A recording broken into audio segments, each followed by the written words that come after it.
ব্রাহ্মণবাড়িয়া সদর উপজেলা বিদ্যুৎ কারিগর শ্রমিক ট্রেড ইউনিয়নের কর্মী সম্মেলন অনুষ্ঠিত হয়েছে। দুনিয়ার মজদুর এক হও, শ্রমিকদের সারা বছরের কাজের নিশ্চয়তা চাই, বিনা টাকায় সকল শ্রমিকদের পেনশন দিতে হবে। এই স্লোগান নিয়ে রবিবার সকালে জেলা শহরের টিএ রোড মান্নান মেনশনে অবস্থিত রিপোর্টার্স ক্লাবে এই সম্মেলনের আয়োজন করা হয়। সদর উপজেলা বিদ্যুৎ কারিগর শ্রমিক ট্রেড ইউনিয়নের সভাপতি কুদ্দুসুর রহমানের সভাপতিত্বে অনুষ্ঠানে প্রধান অতিথি হিসেবে উপস্থিত ছিলেন বাংলাদেশ ট্রেড ইউনিয়ন কেন্দ্রীয় কমিটির সংগঠক হাফিজুল ইসলাম। বিশেষ অতিথি হিসেবে উপস্থিত ছিলেন উক্ত সংগঠনের উপদেষ্টা বাংলাদেশের কমিউনিস্ট পার্টি সিপিবি ব্রাহ্মণবাড়িয়া জেলা কমিটির সাধারণ সম্পাদক সাজিদুল ইসলাম। উক্ত কমিটির সাধারণ সম্পাদক আল মামুনের সঞ্চালনায় অনুষ্ঠানে শুভেচ্ছা বক্তব্য রাখেন সংগঠনের সহসভাপতি নাসির উদ্দিন। এছাড়াও বিশেষ বক্তা হিসেবে উপস্থিত ছিলেন উক্ত কমিটির সাংগঠনিক সম্পাদক কবি মোহাম্মদ শরীফ উদ্দিন, অর্থ সম্পাদক মোহাম্মদ নাসির, দপ্তর সম্পাদক মোহাম্মদ আজিজ, প্রচার সম্পাদক মোহাম্মদ মোশাররফ হোসেন, সদস্য আলামিন প্রমুখ। অনুষ্ঠানে সংগঠনের পক্ষ থেকে আমন্ত্রিত অতিথিবৃন্দদেরকে সম্মাননা ক্রেস্ট প্রদান ও উপস্থিত সকল ইলেকট্রিশিয়ানদেরকে উপহার দেওয়া হয়। এ সময় বক্তারা বলেন, ঐক্যবদ্ধতার পাশাপাশি ইলেকট্রিশিয়ানদের বিভিন্ন দুর্যোগ দুর্ভোগে সকলের সহযোগিতায় সর্বদা সংগঠন যাতে এগিয়ে আসতে পারে এবং শ্রমিকদের শ্রমের মূল্য আদায়ে ভূমিকা রাখতে পারে, এটাই সংগঠনের মূল লক্ষ্য। তারা আরও বলেন, গণপ্রজাতন্ত্রী বাংলাদেশ সরকার অনুমোদিত রেজিস্ট্রেশনকৃত সংগঠন ঐক্যের কারণে যেন সরকারি সহায়তা বঞ্চিত না হয় এবং অদূর ভবিষ্যতে এই সংগঠনকে অনেক দূর এগিয়ে নেওয়ার আহ্বান করেন তারা। একজন মানুষ যদি কর্মস্থলে তার মৃত্যুবরণ হয়, সে ক্ষতিপূরণ পাবে তার সারা জীবনের আয়ের সমপরিমাণ। একজন শ্রমিকের সারা জীবনের আয় 47 লক্ষ টাকা।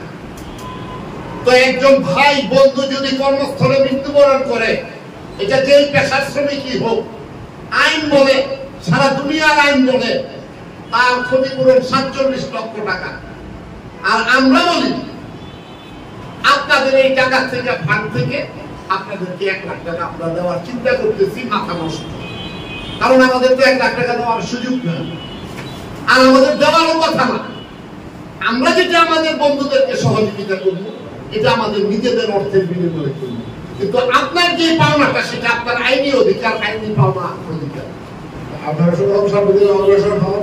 আপনারা সরকারি কল্যাণ ফান্ড থেকে যে ভাতা পাওয়া, এগুলো আমরা ব্যবস্থা করে দিব, চেষ্টা করবো সবকিছু আমাদের সুবিধা করে দেওয়ার জন্য। আপনার প্রবলেম নিয়ে আমাদের আসতে হবে, না আসলে সব সমাধান করে দেওয়া যাবে, সংগ্রহ করে দেওয়া যাবে। আমরা আসবেন, দেখবেন,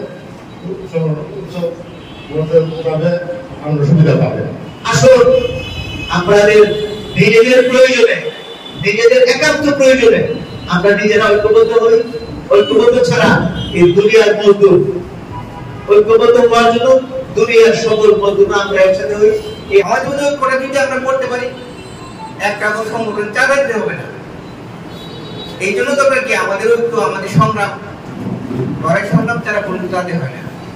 আর যদি আমরা এই দাবিগুলো নিয়ে যদি আমরা মাঠে লড়াই করি, কেন্দ্রীয় বাংলাদেশ ফেডারেশন কেন্দ্র এই দাবিগুলো জাতীয় পর্যায়ে উত্থাপন করবে, যুক্ত করবে। তাহলে দরকার কি আমাদের দরকার হলো আমাদের একটা সংগঠন। আমরা টেকনিশিয়ানের কোথাও কোনো মূল্য নেই। একজন টেকনিশিয়ানের কর্মের মাধ্যমে এই 5 তলা 10 তলা হাইরাস একটা বিল্ডিং না হয়, ইলেকট্রিক একটু এদিক সেদিক করে বিল্ডিংটা লাইফ শেষ। তারপরেও আমাদের টেকনিশিয়ানের কোনো মূল্য নাই, কারণ আমরা টেকনিশিয়ান এক হতে পারছি না। আমরা এখন থেকে চেষ্টা করব এই সংগঠন থেকে ব্রাহ্মণবাড়িয়ার মধ্যে ইলেকট্রিশিয়ানের একটা জোট আমরা এক এবং একত্রতার মধ্যে দেখানোর জন্য। আমরা ভবিষ্যতে সংগঠনটা আগামী নিতে গিয়ে আমরা প্রত্যেক মাসে যার যার টাকাটা ক্লিয়ার রাখবো। এই কোম্পানি মালগুলো ব্যবহার করতেছি, আমরা সবগুলা মালই ভালো কোম্পানি ব্যবহার করার চেষ্টা করবো। সংগঠন হোক বা যে কোনো সংগঠনের সাথে সম্পৃক্ত থাকবেন এবং নিজেকে প্রচার এবং পরিচয় করার সুযোগ করবেন। আমরা এই কোম্পানির কিছু না করিয়া আমরা সবাই সিলেক্ট করবো। একটা তার কোম্পানি আমরা 2 লাখ তার কোম্পানি সিলেক্ট করবো, ঠিক আছে? সব কোম্পানি আমরা যাওয়ার দরকার নাই। যদি একটা বা 2 লাখ তার কোম্পানি আমরা সিলেক্ট করি, এই 2 লাখ তার কোম্পানি টাকা দিয়ে আমরা বিক্রি করতে পারবো, আমরা সংগ্রহ করতে পারবো, সব করতে পারবো, ঠিক আছে? আমরা একটা ইলেকট্রিশিয়ান কিভাবে ঐক্যবদ্ধ থাকতে পারি? হ্যাঁ, একজন রাজনীতিবিদরা যেভাবে ঐক্যবদ্ধ থাকতে পারে, তা আমরা ইলেকট্রিশিয়ানরা কেন ঐক্যবদ্ধ থাকতে পারবো না? এই জন্য আমরা সবাই মিলিতভাবে হ্যাঁ এই যে আমাদের চাঁদাগুলো আছে এই চাঁদাগুলো সঠিক মতো আমরা দিয়ে দিব। জাতীয় টিভি নিউজ ডেস্ক।